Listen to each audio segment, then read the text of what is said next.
Good morning. It's been a while. More on that later. Heading now to Intelligo in Petah Tikva, a company I'm very excited about, and then having lunch with someone I've been connected with online for a while but have never met, Karin Schnaiderman. It's a pretty light day today, and being as it's my first day back vlogging, I'm pretty appreciative that it's a relatively light day today. Where have I been? Why am I such low energy? And why do I look sad? We have to talk.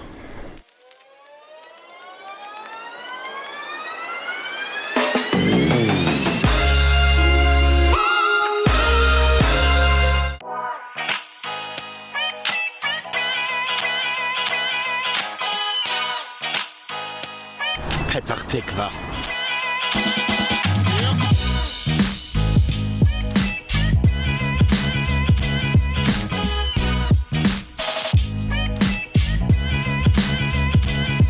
Made it to Intelligo offices, waiting for Rachel and Ari and the gang to come in and start my meetings here, but as I said, we have to talk. Approximately a month and a half to 2 months ago, kind of been losing track of time over the past 2 months, so I think it's somewhere around a month and a half ago. My older brother Ari, who, where do I start? Well, we grew up together. He was 5.5 years older than me. He was pretty well known in the internet community. One might say he did what I do, but in the pro-Israel vertical. Pretty vocal, pro-Israel, very truth-oriented, if I maybe oversimplify what he did with his life, what he dedicated his life to. Anyway, he was doing shopping for his family in Gush Etzion, which is 20 minutes outside of Jerusalem, and a 16-year-old Palestinian child terrorist monster stabbed him, murdered him in cold blood. He never made it home that day. The last month and a half has been complete and utter insanity, total blur. 2 levels of consciousness. On one level, I've come to accept it and to comprehend that he's gone. On the other level, completely and utterly in denial. Hard to believe, hard to fathom, hard to comprehend, hard to internalize. Didn't really know how to cope in the beginning. Someone brought over Sheryl Sandberg's book, Option B, and pretty much forced me to read it, and I'm so glad he did, because many of the feelings, emotions that I was feeling were very much validated in that book, such as something she describes as the feeling that someone is stepping on your lungs. Very, very spot on to how I was feeling. And many other things, like she talks about all the questions she got after her husband died, and people saying, what can I do? And she says, I don't want to make that decision. What you can do, it's a difficult question. And how are you? A simple question that is impossible to answer these times. And so one of the things that I wrote that resonated deeply with me is that she said that someone called and said, what don't you want on your hamburger? As in, don't make any decisions. I'm getting you a hamburger. Just tell me what you don't want. And I loved that, because I got 10,000 messages asking me, what can I do? And I couldn't decide what color socks to put on in the morning. I definitely couldn't decide, what people can do and how to answer that question, among many other questions. But in any case, I would imagine I'll be speaking more about Ari and more about my experiences in the vlog in the coming months, maybe years. My top priority really has been to try to get back to me, for the sake of me, for the sake of my family. I haven't turned on the camera since. This is kind of a big deal for me, and it's been giving me anxiety to talk to a camera. So I hadn't done it till now, but I really, like I said, got to get back to me, got to get back to work, and having business meetings, having discussions with friends, it's very therapeutic for me. So the bottom line is his amazing, heroic wife Miriam and his 4 beautiful kids, had a real life-changing experience, and they are unbelievably strong, and I've never seen resilience like this in my life. I was there for the weekend in their house, and all I thought the whole time was, what are you guys made of? How do you do this? But I told Miriam that she gives me strength, because without her I wouldn't be able to breathe. Watching her function, is kind of me saying to myself, how do I not function if Miriam's functioning? Parents, my brothers, we are a very, very close family. We were 5 brothers. One of my brothers said we're now 4 brothers and an angel. I'm not going to talk about that right now, but there's been some pretty insane things happen over the past month and a half, and very, very clear that Ari impacted and affected hundreds of thousands, if not millions of lives. Many thousands of people wrote me saying, I am in Israel because of Ari, I am a religious person because of Ari, or hundreds of other stories. The guy just would not sleep. He was online fighting for Israel all day and all night, and that was online. And offline, he also fought for Israel. He was a real warrior / hero in the military, in the IDF.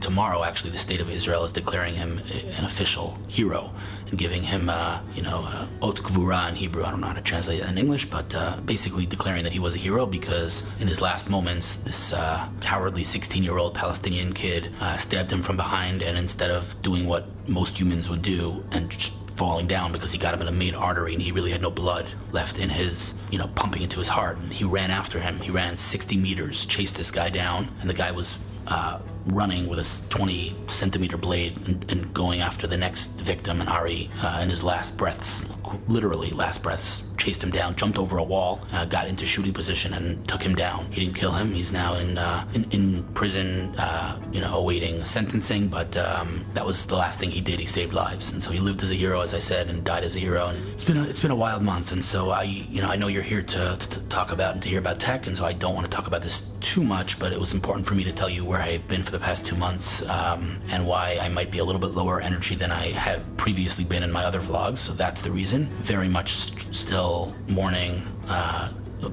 period of grief is still ongoing, but slowly but surely, hopefully, getting back to work and to myself. It's very, very important for me to do that. And so that's what I'm really focused on doing right now. On rare occasions, I have gotten, I'm not going to say political, but vocal about my opinions on the local regional conflict here in the Middle East. And so I don't think I need to tell you how I feel about that now, but the reality is words matter. And when the Palestinian Authority incites for violence, 16-year-old kids listen and murder. And so I now, and my family now, become a statistic as a result of that incitement. And so when the anti-Semitism in the left, liberal political community, when they accept, rhetoric like Jews are parasites and termites, I believe the word was, and when they, don't call an attack on a synagogue in which 11 people were murdered because they were Jews, when they don't refer to them as Jews but as Americans. And again, I'm really not going to go into it, but these are things that are real. These are things that I've tweeted about. This stuff matters. When you don't say, you don't call it what it is, anti-Semitism, whether it's in Gush Etzion, in Jerusalem, in Tel Aviv, or in Pittsburgh, it's all the same. And that's old-fashioned Jew hatred, trying to kill as many Jews as possible. And this is things that the Palestinian Authority and the Palestinian public say day in, day out. There is no peace. We don't want peace. We want to murder as many Jews as possible. This is literally what they say. And yet, on the left, they like to ignore that and say, no, they really want peace. And we say, no, but they don't want peace. We want peace. They do not want peace. They want to murder us. And the left likes to ignore that. And so now my brother and my family have become victims of that rhetoric. And, I definitely do not want to use this platform for political agendas. This is not what you're here for, and this is not what I'm here for, but it has to be said that words matter, and that, just the fact that someone is 16 years old or a child does not necessarily mean that they are innocent. This is a 16-year-old kid who did this. And so there are many, many, unfortunate instances where innocents are killed, but the media likes to present as if Israel killed this, Israel killed that, and the age is often a function or something that the media likes to use as a statement that this person must be innocent because they're 16. Clearly not the case, and that's important to state as well. In any case, enough of this. I really, like I said, have to get back to myself, have to get into work, have to get into tech. It's been a crazy 2 months, month and a half, and that's really all I have to say about that. Now I'm going to get back to Intelligo, and a lot of cool stuff happening in the near future, both with Intelligo and with me. In 2 weeks, I'm going to Montreal and to Toronto to speak about tech and about business. Of course, there will be mention of Ari and how he leveraged the internet. A couple of weeks later, hopefully going to New Jersey to speak there. A lot of speaking gigs, a lot of new companies that I'm working with. More on that later, but it was very important for me to fill you in and tell you why I might be a little bit sadder and lower energy than I previously was, but that hopefully will change as time heals, which is definitely the case. Definitely am able to function, which I was not in the beginning. So that's all for now. Now let's do tech.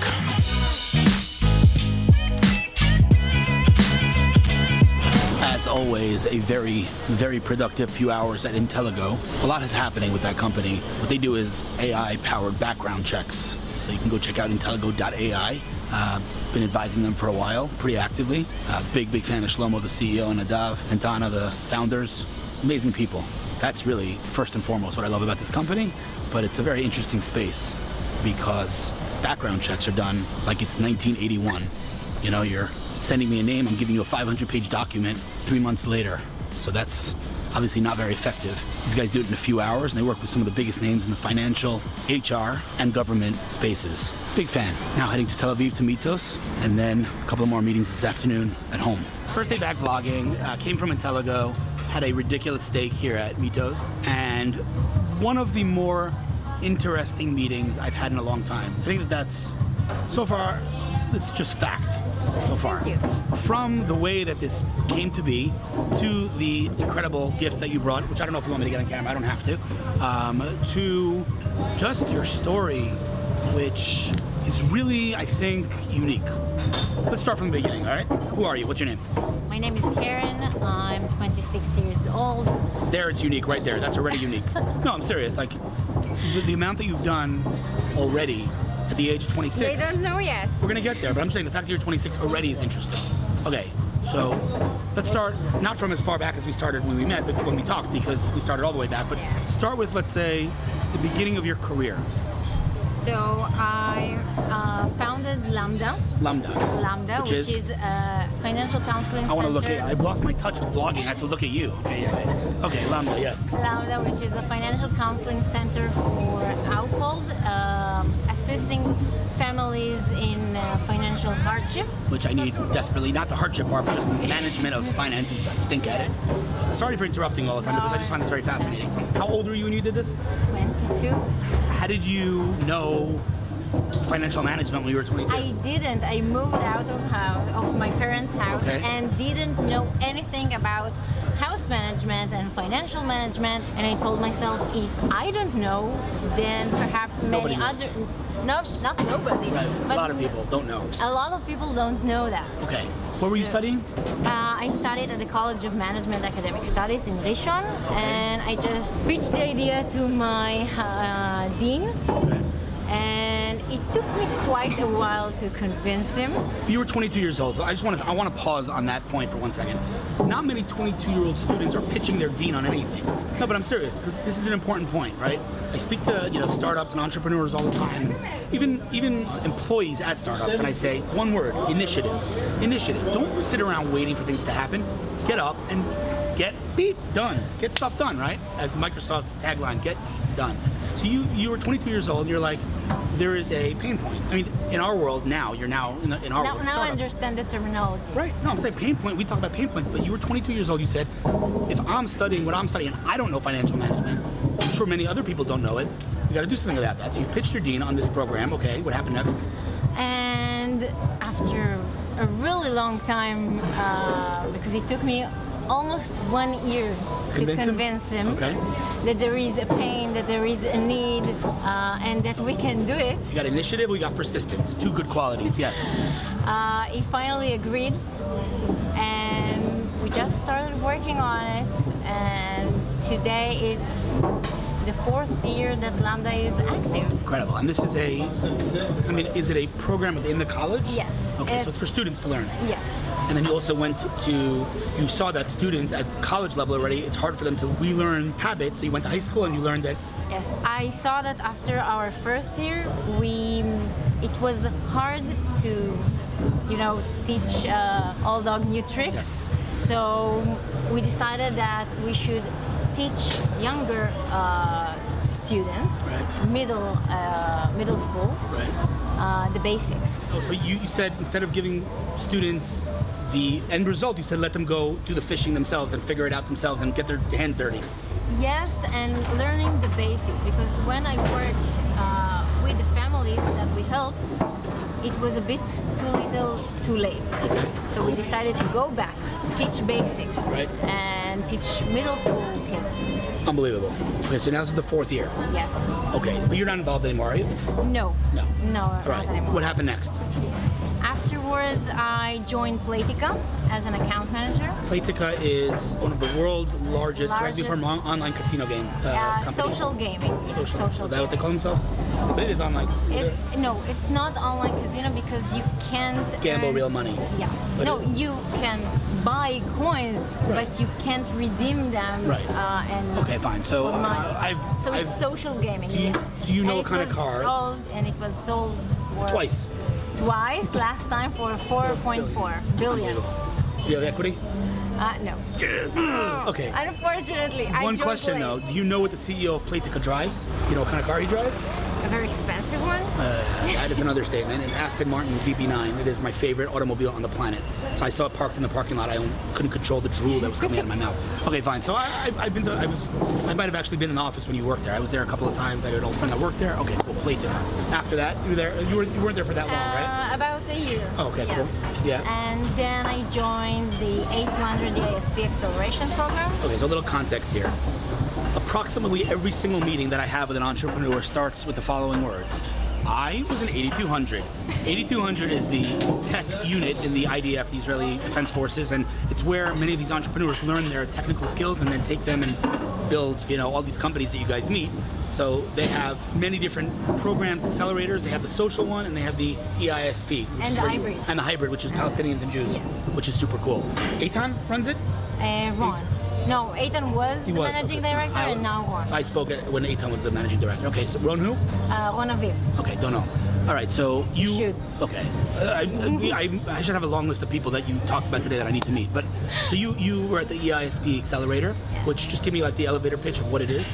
It's a program for early stage Startups, right? startups, Yep. and we help them to get into product market fit. Got it. Okay, and so I'm going to ask you an annoying question. It's the first accelerator in Israel. We had more than 120 startups. Wow. It's active It's for the first accelerator in Israel? first accelerator. Oh, wow. I didn't know that. That's cool. Together with the Junction and the Hive. Yes, That was sure. the year in Very 2011. cool. And our companies raised more than 500 million, our alumni. All the companies together, Yes. cumulatively. Got it. All right. Logix is one of Oh, I them. love LogGeek. I just talked about them an hour ago. Love them. Okay, so now let's stop. Pause. Yes, pause. All of that already makes you unique and kind of a cool story, but I said to you that there's one word that characterizes the way you work, and this is not a word I've ever used to describe another entrepreneur or another tech person I've met. I've used the word talented, I've used the word whatever, and that is resourceful. That's right. Because we're not going to talk about other topics which maybe aren't for camera in terms of companies that you love, etc., not for now. But let's talk about how me and you connected and how, this came to, how do I put this without making you sound creepy? No, but you are super thorough in your research. We sat just now, we were talking, and before I could even get the words, when she, when I was telling her my story, I said, and I wear, and she's like, you wear 4.5 hats. You watch my vlogs, give me a little, I don't know, just I really love what you do. So I've been following around your work and reading your content, seeing your vlogs, and I really enjoy I appreciate watching that. everything. But I'm going to take it one step further. Yes.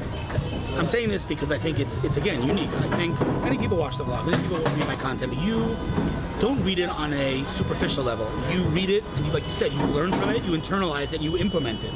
Whether it's not me. I mean, I'm not sharing that many insights. I'm talking about other people that I'm meeting, whether it's entrepreneurs, whether it's some of the companies that we met with. Again, shall remain unnamed. You love that company, so you watch the interview with that founder many times, and you could literally. Many is underestimated. Okay, so but the point is, you literally named throughout our meeting a whole bunch of different things that I said. Some of them I don't even remember I said, and to me that shows a level of thoroughness. A word I don't know, meticulous. You pay attention to detail. You're resourceful. You're given what you're given, and that's the same as everyone else. But you can actually take that and leverage it, a word that I use way too often, I'm told, to actually get stuff done. And that is why I said to you that I would sign a document right now that you are going to have a mega successful career.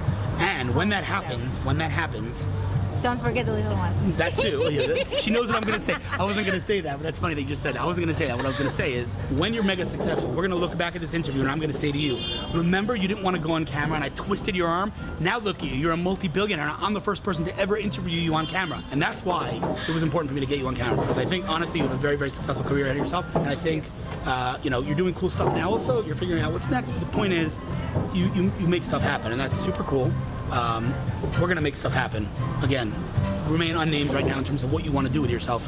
Next conversation maybe, but all I have to say is you clearly set your targets, go after those targets. Like I told you, just you know what you're passionate about. When I asked you what your dream is, you had a very clear answer, much clearer than most people. Like some people say, oh, I want to do marketing. Oh, I want to do. You know exactly what you want to do and where you want to do it. So we're gonna make that happen. And I'm being very vague on purpose because it's not for camera, but it's super cool. If I can help you, get to that, hopefully I will. But yeah, don't forget the little people. I want to. And really appreciate. How's the steak? How was your steak? Wow. It's good, right? I'm in total food coma. I'm in total food coma. Like I don't know how I'm talking right now. And you know what else? You know it was a good meeting because what time did we meet? Wow, at 1. 1 o'clock we started this meeting? Yes. It is now, you see that? 3:15. Wow, that doesn't happen. That's a long lunch. Yeah, it was awesome. But listen, we're gonna. This is a kickoff meeting. We're gonna continue the conversation. 11 minutes, so you know what happens when I have over. Your editor will kill you, Joseph. I didn't like. You'll kill him. I love that you watch the vlogs so carefully. I love it. Anyway, fantastic. I'm gonna turn this thing off. We'll continue the conversation, and we're gonna figure out how we get you where you want to be. Cool. Thanks. You. Made it home nice and dark. It was a little bit of a heavy day. Apologize for that. Tomorrow's going to be super geeky. A lot of blockchain, a lot of other geeky stuff. Excited about it. See you then.